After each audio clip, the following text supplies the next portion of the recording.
Hey guys, so today I wanted to make a video about how you can reliably craft your crucible tree. Let's take a look at the one I made the other day. So we have +1 dex gems, got the 100% global crit multi, reduced area effect, and then increased area effect if you killed recently. This one sadly didn't stay as the highest tier of the mod, but whatever. And then I have the socketed gems are supported by level 10 increased area of effect. So these are all 4 mods that I actually wanted on my bow. It's for a Blade Vortex character. I wanted to have like max AoE and have a little bit of damage from the +1 level of gems and the crit multi. And so this 4 mod bow took me about less than an hour to make. Did it last night, and I did fail about 3 times and had to start over from scratch from node 1. But including the 3 fails, it only took me about 1 hour to actually build this thing here. So we're going to go over how you can do it too. And it is very simple, and the only thing you really need to remember is that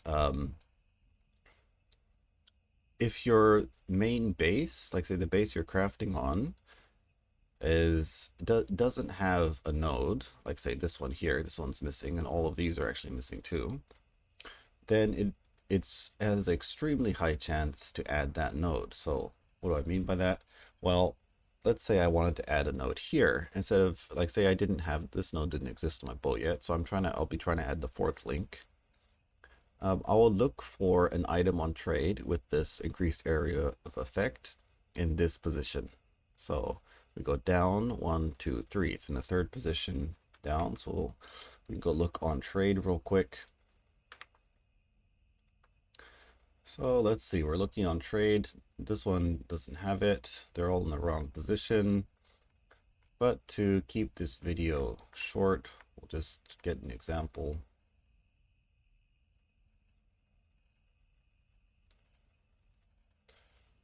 So we'll look for the right mod, supported by increased area of effect.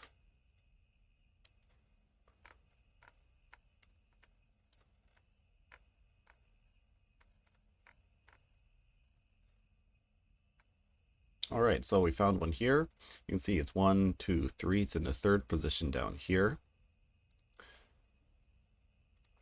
And my bow also is missing a node here. So what you want to do then is you want to level this bow up all the way up to this point here. So you have this node, this node, this node allocated, the ones you want to save. And then on the bow that you buy, you want to take it and scour off everything. So you don't want to have anything leveled on the bow that you're merging. So the bow that you put in the top part of the crucible shouldn't have any of these nodes allocated. And the one on the bottom should have the ones that you want to save, right? So this is pretty much for every time you merge.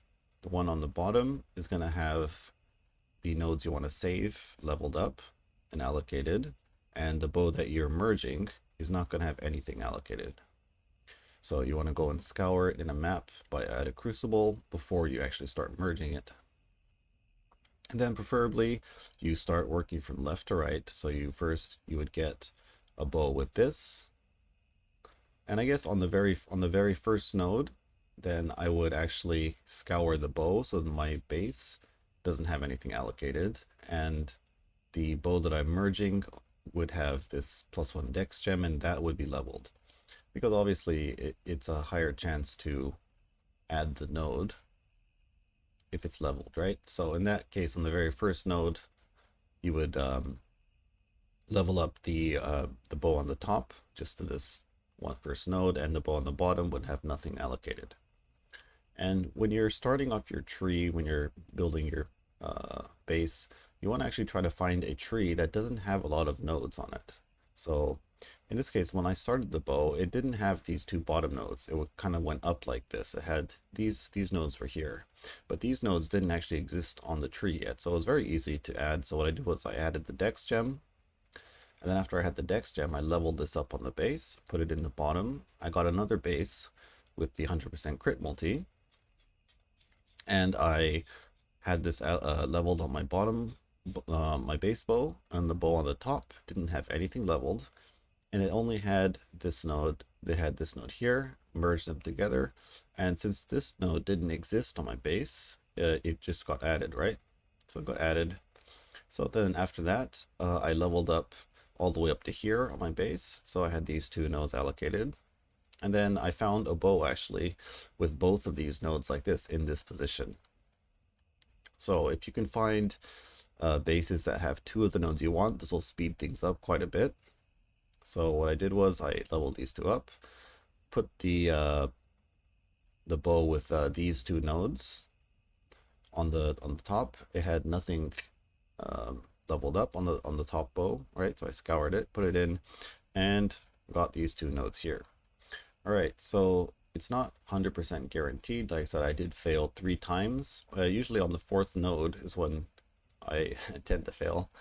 But it's pretty fast because you don't actually have to go and level up both bases.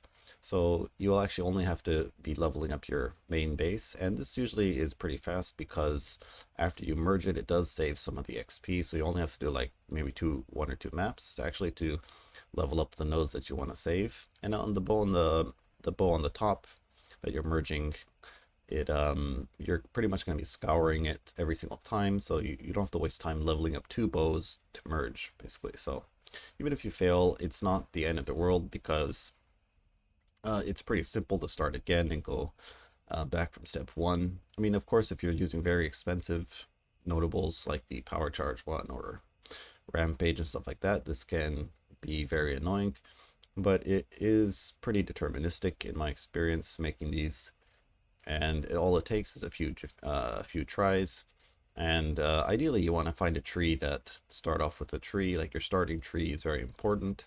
You want to have one with as little nodes as possible, basically. So the less nodes on your starting tree on the base item, the easier it will be to add the nodes that you want. All right, well, that's going to be it for this video. Thanks for watching, and if you like this, if it helped you make your bow, then please give us a like and subscribe, and I'll see you next time.